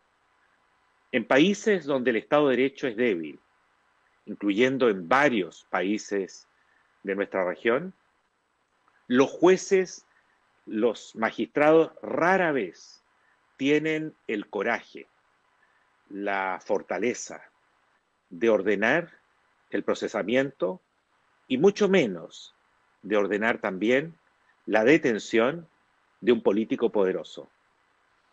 Mucho menos esto puede ocurrir en dictaduras como las que existen en la región, y estoy pensando específicamente en Venezuela, en Nicaragua o en Cuba, donde los jueces jamás fallan en contra del gobierno o del partido que está en el poder.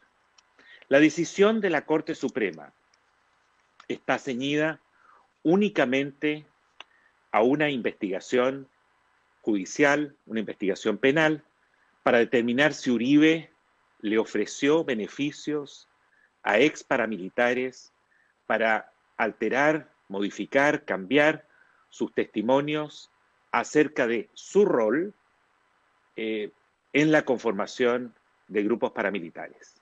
Ese es el tema en discusión que hoy día también sigue estando pendiente en las instancias judiciales en Colombia. Sin embargo, el Centro Democrático politizó completamente la decisión, haciendo de cuenta que se trataba de una resolución judicial que pesaba sobre el legado de Uribe, sobre la presidencia de Uribe, que aquí se estaba discutiendo o examinando lo que había sido toda la trayectoria de Uribe.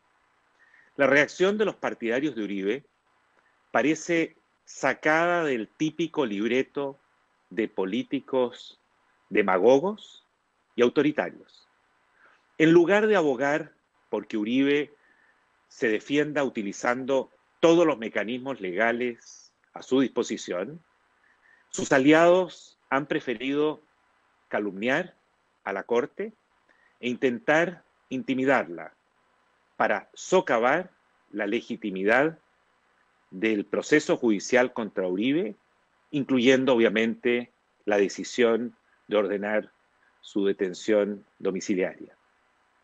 Para ello han lanzado acusaciones absolutamente infundadas, denunciando una supuesta conspiración de la izquierda dirigida a dañar la reputación de Uribe. Para colmo, el partido político de Uribe, el Centro Democrático, ha amenazado con promover una reforma integral al sistema judicial, aparentemente en retaliación contra el Tribunal Supremo. Sin dudas, hay muchos aspectos por reformar en la rama judicial colombiana. Por ejemplo, para garantizar que los ciudadanos en municipios remotos del país tengan un debido acceso a la justicia. Sin embargo, el Centro Democrático pretende reformar la justicia precisamente por una de sus fortalezas, no en relación con sus debilidades.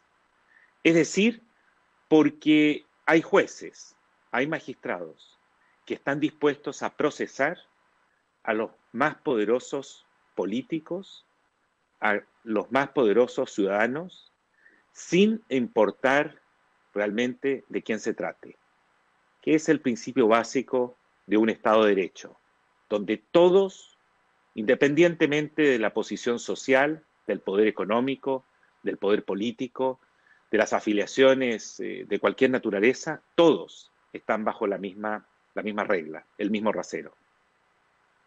Los ataques del Centro Democrático no sorprenden. Uribe y sus aliados tienen un largo historial de ataques al Estado de Derecho. Su gobierno impulsó un patrón general de ataques verbales e intimidación a periodistas y a magistrados de la Corte Suprema, incluyendo al doctor Iván Velázquez. Y los servicios de inteligencia de Uribe interceptaron ilegalmente los teléfonos, las comunicaciones de jueces, de periodistas y de defensores de derechos humanos. A muchos simpatizantes del expresidente no parece importarles en lo más mínimo la preservación, la protección del Estado de Derecho. En especial, si el Estado de Derecho colombiano se transforma en un obstáculo para garantizar la protección de su líder, en este caso, Uribe. En este sentido, Uribe ha actuado de forma, yo diría, similar a otros líderes autoritarios en la región, como por ejemplo Hugo Chávez. Muchos prefieren evitar esta comparación con Chávez, pero lo cierto es que el récord demuestra que hay similitudes en la actitud de Uribe frente al Poder Judicial, frente al Estado de Derecho, a la actitud que tuvo el expresidente de Venezuela, Hugo Chávez. En efecto, al igual que Chávez, Uribe eludió los límites de la reelección presidencial. Como sabemos, Uribe reformó la constitución política de Colombia para lograr un segundo mandato e intentó realizar un referéndum en el 2010 para obtener un tercero. Afortunadamente, Uribe no lo logró, como lamentablemente sí lo hizo el expresidente Chávez. No logró Uribe controlar el poder judicial de su país y la Corte Constitucional frenó su intento de perpetuarse en el poder. La reforma a la justicia que actualmente propone Uribe podría terminar socavando seriamente la independencia judicial en Colombia, tal como lo hizo Chávez al apoderarse de la Corte Suprema de Venezuela el 2004. Precisamente la anulación de los frenos y contrapesos en Venezuela fue lo que le permitió a Chávez y a su sucesor, Nicolás Maduro, intimidar, censurar y castigar y perseguir a sus críticos. Actualmente, las fuerzas de seguridad venezolanas y los colectivos, que son esos zampones armados que tienen licencia para detener y para matar y cometer todo tipo de atrocidades en Venezuela, cometen estos delitos, incluyendo ejecuciones extrajudiciales y detenciones arbitrarias, con total impunidad, porque el Poder Judicial está férreamente controlado por Nicolás Maduro. Muchos pueden creer que los ataques del Centro Democrático a la independencia judicial han cesado ahora que Uribe ha logrado obtener su libertad. Pero no es así. Uribe sigue insistiendo en un referéndum para reformar las Cortes, limitar las funciones de la JEP y establecer un organismo ad hoc que le garantice impunidad a los militares responsables de crímenes de guerra cometidos durante su gobierno, casos conocidos como los falsos positivos. No podemos bajar la guardia. Por eso celebro que se lance esta campaña por la independencia judicial en Colombia. También hago un llamado a la comunidad internacional para mantenerse alerta. A lo largo de los últimos 20 años, Estados Unidos ha invertido millones de dólares con el propósito declarado de fortalecer las instituciones judiciales colombianas.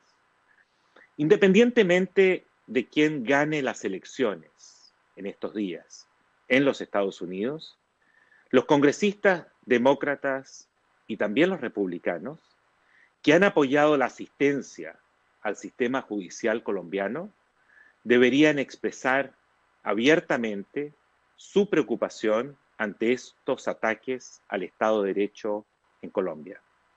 La Unión Europea también ha apoyado fuertemente a Colombia en años recientes, respaldando la implementación del acuerdo de paz. Si ahora no se pone freno a las intimidaciones y amenazas de Uribe y sus aliados a la rama judicial, es altamente probable que la JEP sea una de las víctimas que sufran más que ningún otro los virulentos ataques provenientes de Uribe y su sector político. Los gobiernos de la región que están comprometidos con la defensa del Estado de Derecho también deben estar seriamente preocupados. Los tribunales en América Latina rara vez se atreven a procesar penalmente a políticos poderosos.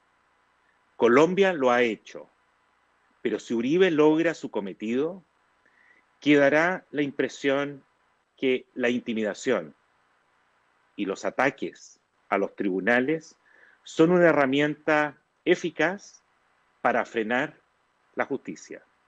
Y esto podría disuadir a muchos jueces íntegros, a muchos jueces capaces y valientes de la región de avanzar en las investigaciones pendientes contra aquellos políticos involucrados en abusos de poder que van desde la corrupción hasta temas en el ámbito de los derechos humanos. Sin un poder judicial fuerte, los ciudadanos no tienen dónde acudir para protegerse ante abusos cometidos por las autoridades o incluso por los actores privados, ya sea abusos que provengan de políticos o de grupos irregulares de derechas o de izquierdas. Esto es precisamente lo que ocurre en dictaduras, como por ejemplo la dictadura de Venezuela, donde los ciudadanos están en un total desamparo, porque, como ya dije, el Poder Judicial fue intervenido por el gobierno de Chávez en 2004 y desde esa fecha no ha dictado un fallo, uno solo, que contradiga los intereses o las políticas oficiales de Chávez en su momento y actualmente de Maduro. La rama judicial, y en particular la Corte Suprema de Colombia, ha enviado un mensaje contundente e inequívoco que está dispuesta a garantizar el imperio de la ley, incluso cuando se trata de los más poderosos. Por eso debemos proteger a la rama judicial y respaldarla. Celebro nuevamente esta iniciativa en la que están involucradas tantas organizaciones y personas con las que estamos trabajando durante décadas en Colombia por la defensa y la promoción de los derechos humanos. Muchísimas gracias por invitarme a participar en este importante coloquio. Señor Vivanco, escúcheme en reiterarle una pregunta muy importante para Colombia, para las organizaciones que hacemos parte de esta campaña. Nadie está por encima de la justicia y es el papel de la comunidad internacional. ¿Cómo garantizar ese papel que debe cumplir como digo, la comunidad internacional en términos de defender la independencia judicial y de defender el proceso de paz y defender la justicia especial para la paz? Como lo acabo de decir, hay que lograr que tanto Estados Unidos como la Unión Europea, por distintas razones, la Unión Europea por su apoyo explícito, formal y al mismo tiempo, yo diría, tangible, a todo lo que ha significado la creación de la JEP, toda la infraestructura que ha surgido a raíz de los acuerdos de paz. Creo que la Unión Europea tiene un rol primordial y muy importante que cumplir en esa defensa. En lo que concierne a Estados Unidos, nuestra obligación, y también la de ustedes, es asegurarnos que los distintos sectores, en la sociedad civil, en los medios, pero también a nivel de las autoridades de los Estados Unidos, estén debidamente informadas respecto de las iniciativas que se discuten en Colombia.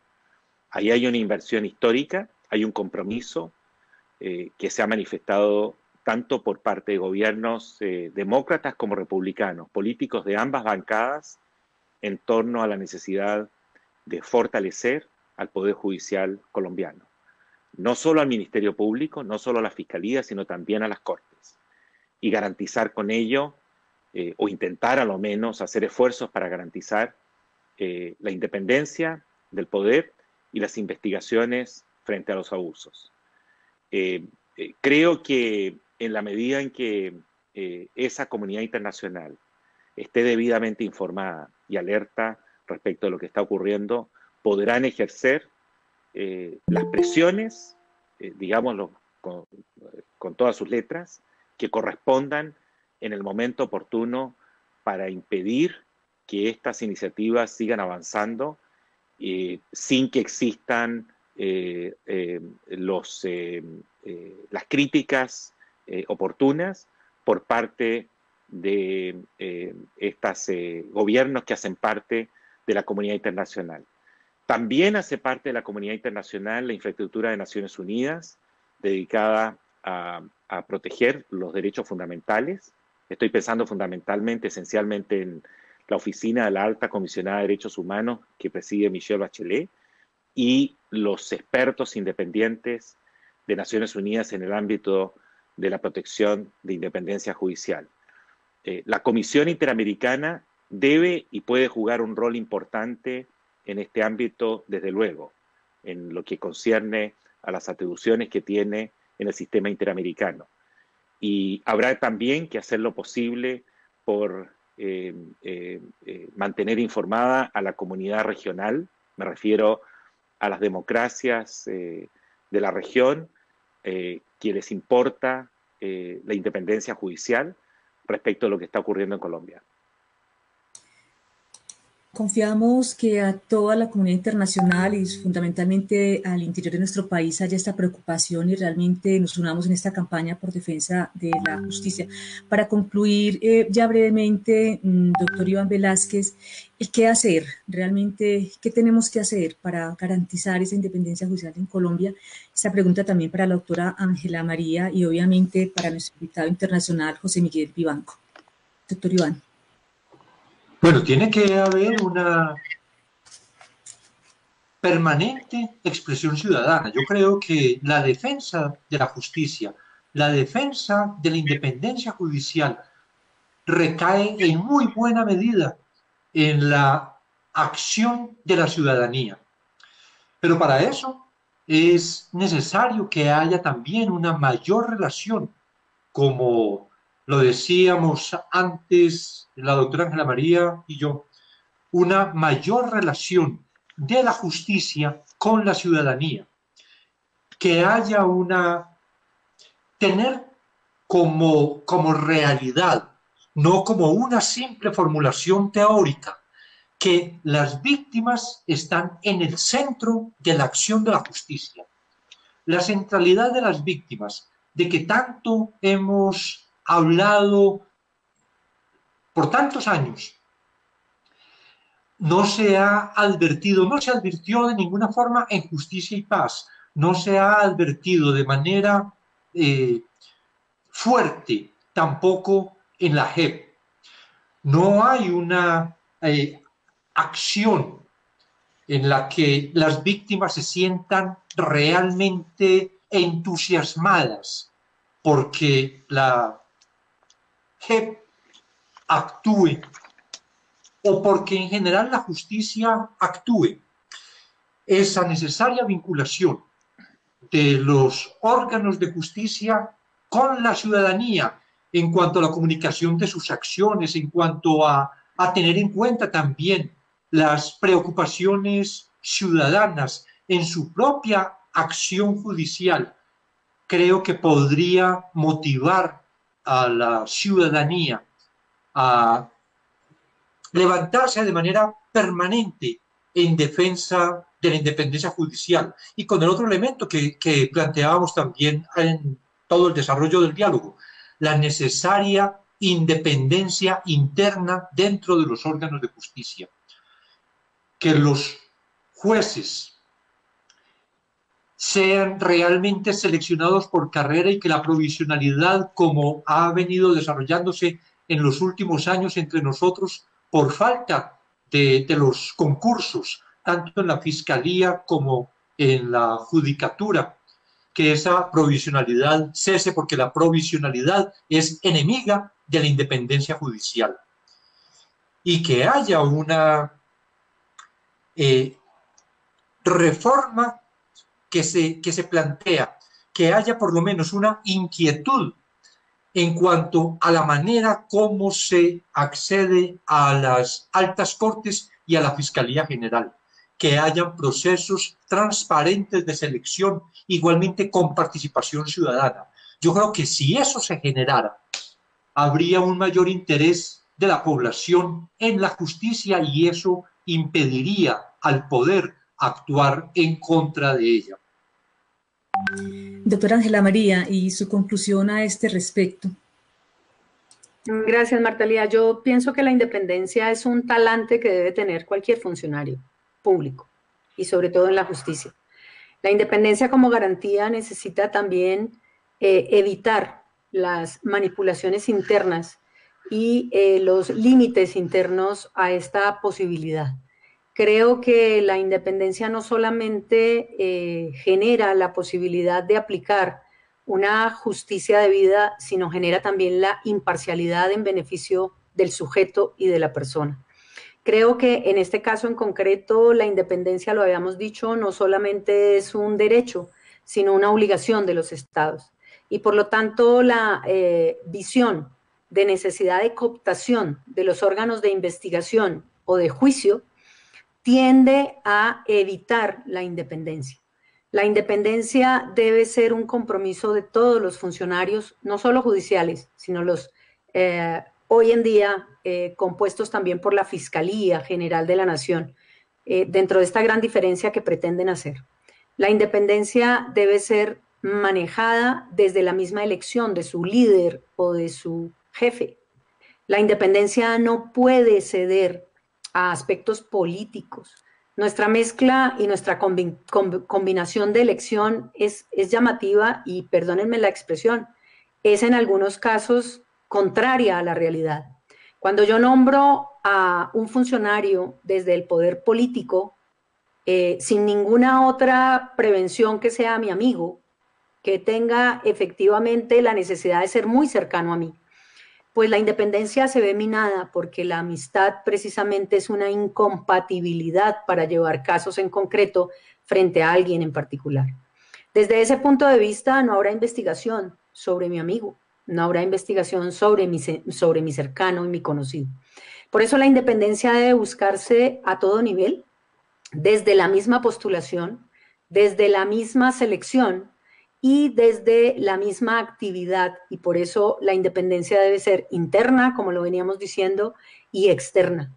La independencia también significa tener conciencia para todos estos funcionarios de la labor en la que están comprometidos. Administrar justicia necesita tener la conciencia tanto del investigador como del juez, de que cuando se administra justicia se le da un derecho a la sociedad en general, no solo a la persona que comparece ante el estrado. Creo que la independencia, por eso vuelvo y reitero, no solamente es un talante del sujeto que debe acceder a la administración de justicia, sino un talante que debe imponer el Estado frente a los sujetos que van a administrar esta justicia. Cuando nosotros tenemos nombramientos políticos, y vuelvo y reitero, la salida masiva de funcionarios valiosos de la Fiscalía General de la Nación por cuotas políticas, me parece no solo deprimente, sino denigrante. Me parece que es un elemento que atenta flagrantemente contra la posibilidad de independencia, porque cuando la Fiscalía se convierte en un fortín político de cargos, como me ha tocado visualizarlo durante muchos años, se convierte en un fortín político de impunidad. Y creo que ese tema en particular debía estar prohibido. La provisionalidad lo único que permite es que se seleccione al amigo del amigo. Y creo que eso no puede ser un elemento esencial. Por lo tanto, la independencia, digo, no solamente es garantía, es derecho y es seguridad. Seguridad de un Estado, seguridad de que la justicia va a fallar en justicia y que sobre esos supuestos creo reiterar algo bien importante. Ha habido muchos funcionarios, no solamente valientes, sino capaces en Colombia, que han jugado su vida y han quedado bajo las balas, precisamente por llegar a entender que la justicia es un compromiso de todos. Pero sobre estas bases, el ataque permanente a la justicia no solamente mina la independencia. Miren cómo en la Fiscalía y en los jueces ya hay un temor a realizar estas investigaciones y estos juicios, por dos razones. Porque o se convierte en el incómodo de turno frente al poder, con lo cual hay persecuciones, seguimientos, etcétera, etcétera, o dos, es expulsado, destituido y desplazado con el INRI, entre otras, de esos elementos. Quizás el tema no lo dimensionan tanto en este contexto, pero yo lo he vivido personalmente con funcionarios que categóricamente, después de que yo salí de la Fiscalía General de la Nación, me dijeron lo siguiente: doctora, ¿se da cuenta por qué le decíamos que ese proceso no había que moverlo? Aún así, todos los procesos hay que investigarlos. Creo que el mayor elemento de seguridad frente a toda la posibilidad de administración justicia es que las personas sean conscientes de que cada quien acude y accede a la justicia con una pretensión. Lo mejor es resolverlo, no con una inclinación hacia A o hacia B, con una inclinación hacia el medio, hacia la imparcialidad, pero sobre todo hacia la independencia. Cuando se den estos favores, la independencia tiene un tiro de muerte. Y la independencia debe lucharse ante todo, no solo por lo que significa en administración de justicia, sino porque tendremos posibilidad de decir se administró justicia. Así que, Marta Lía, la independencia para mí es un factor fundamental, la autonomía es un factor determinante, y todo esto genera en imparcialidad. Y la justicia, como bien lo tiene el emblema de este coloquio, debe tener la venda para ser imparcial. Desde ese punto de vista, sin independencia no hay imparcialidad, sin independencia no hay justicia y sin independencia permanecerá la impunidad. Muchas gracias. Señor José Miguel Vivanco, entonces, para concluir entonces esta garantía de la independencia, su mensaje, si bien ya hemos tenido su exposición brevemente frente al hecho de que la independencia judicial es una garantía de los derechos humanos para todos los ciudadanos del mundo.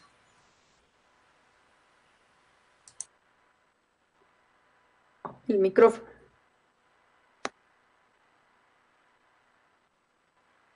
Marta Lía, gracias por esta oportunidad de unos últimos minutos, pero creo que no me queda mucho más por agregar de lo que yo ya he dicho y también de lo que han expresado la doctora Buitrago y el doctor Iván Velázquez. Suscribo sus posiciones, sus preocupaciones, sus planteamientos y creo que lo único que me resta es celebrar el que la sociedad civil colombiana esté activamente trabajando por la defensa de este valor jurídico fundamental como es la independencia judicial. Bueno, y hemos llegado así al final de este primer conversatorio en el marco de nuestra campaña Nadie está por encima de la justicia. Recuerden replicar nuestro hashtag Duque respete la justicia. Un muy especial agradecimiento al director director para las Américas de Human Rights, José Miguel Vivanco, a la doctora Ángela María Buitrago, el fiscal del caso del Palacio de Justicia, y al doctor Iván Velázquez Gómez, quien obviamente fue un magistrado muy importante en la historia de nuestro país en términos de la investigación de la parapolítica, y también estuvo haciendo una importante labor en el país de Guatemala. Ya los dejamos con Angélica. Queremos agradecerles realmente que la sociedad civil, como lo han dicho todos nuestros invitados, digamos, estemos en torno a la defensa de la independencia judicial, para obviamente tener un pilar fundamental en la visión de los poderes y sobre todo en garantizar la democracia y la garantía de los derechos humanos para todos y todas las colombianas. Muchísimas gracias, Angélica. Bueno, muchísimas gracias a nuestros invitados y así damos cierre a este primer panel del día de hoy. La justicia sigue en llamas, con estas propuestas, con estos puntos de vista tan importantes. A continuación, vamos a dar paso a un acto simbólico que hemos preparado con el concurso de personalidades, organizaciones internacionales que se han ido sumando a la campaña por la independencia judicial, Nadie por encima de la justicia. Y les invitamos a sumarse desde sus casas también a este acto simbólico. Es algo muy sencillo que queremos hacer. Queremos invitarles a que enciendan una vela por la independencia judicial, una luz que nos ayude también a iluminar este camino tan arduo de defender la independencia judicial, una luz en memoria de las víctimas del Holocausto del Palacio de Justicia, que esta semana conmemora 35 años de haber ocurrido como uno de los peores ataques que ha vivido la justicia en Colombia. Y pues que esa vela sea esa luz, ese símbolo de este trabajo, de este bien público que es la justicia en Colombia. Entonces, pues para motivarnos un poco también en este acto simbólico, los invitamos a ver el video que fue preparado por el equipo de producción de todo este esfuerzo colectivo de organizaciones que hemos hecho, desde Viva la Ciudadanía. Gilla Gómez, su jefe de prensa, pues se ha dedicado a preparar esta pieza para que podamos compartir este homenaje con los saludos que hemos recibido, como les decíamos, de personalidades, y de organizaciones internacionales. Entonces les invitamos a ver el video.